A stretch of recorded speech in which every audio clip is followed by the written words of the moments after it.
بس micro phone دے دو اس آخری. ہاں جس نے ہاتھ کھڑا کیا ہوا ہے آخر میں. ہاں ٹھیک ہے بولو تم ہی. میرا نام شمامہ احمد ڈوگر ہے. میرا سوال ہے کہ اللہ تعالیٰ سورہ رحمان میں فرماتا ہے بسم اللہ الرحمن الرحیم، اور جو بھی اپنے رب کے مقام سے ڈرتا ہے اس کے لیے 2 جنتیں ہیں، آیت نمبر 47. اور اس کے بعد پھر ذکر فرماتا ہے کہ اس جنتوں کے تفصیل بتاتا ہے، اور ان کی تفصیل کے بعد کہ آیت نمبر 63 میں فرماتا ہے کہ اور ان 2 کے علاوہ بھی 2 جنتیں ہیں.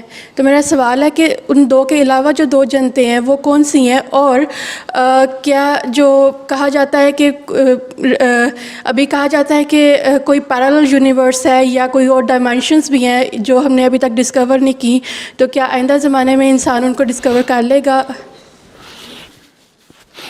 جنتان جو ہے حضرت صاحب نے لکھا ہے کہ 2 جنتیں ہیں. ایک اس دنیا کی، جو نیک آدمی ہوتے ہیں وہ اللہ تعالیٰ ان کی زندگی میں ان کو یہاں بھی دل کا سکون پیدا کر دیتا ہے، یہ دنیا ان کے لیے جنت بن جاتی ہے. نیک کام وہ کر رہے ہوتے ہیں جو اللہ تعالیٰ کو پسند ہوتے ہیں، اور اس کی وجہ سے یہاں بھی آرام سے رہتے ہیں، قناعت ہوتی ہے، کنٹینٹمنٹ ہوتی ہے، اور بے چینی نہیں ہوتی.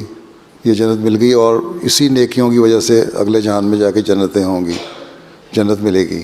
ٹھیک ہے. اور پھر اگلے جہان میں جا کے پھر معیار ہیں مختلف جنتوں کے، وہ جنتیں ملتی چلی جائیں گی. ٹھیک ہے. باقی رہا یہ کہ کسی دوسرے پلانٹ میں کوئی زندگی ہے کہ نہیں، یہ سوال تمہارا؟ کچھ کہہ رہے ہیں کہ مطلب پیرالل یونیورس ہے یا کوئی اور ڈائمینشنز ہیں جن کو ابھی ہم نے ڈائمینشنز ہیں، یا یونیورس تو کئی ملین یونیورسز ہیں، ہمیں تو نہیں پتہ. اور اس کا ہر یونیورس کے مختلف پلانٹس ہیں، سولر سسٹم ہیں. تو اس لیے وہاں لائف ہو سکتی ہے، زندگی ہو سکتی ہے.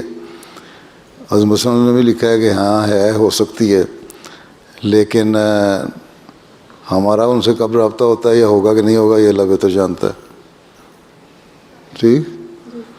جنتیں تو یہ دنیا کی جنت جو ہے وہ اگلے جان کی جنت، اور پھر جنتوں کی جنتیں ملتی چلی جائیں گی. ٹھیک. یہ مراد ہے. جزاک اللہ. رحمان کو یاد رکھو. ہاں.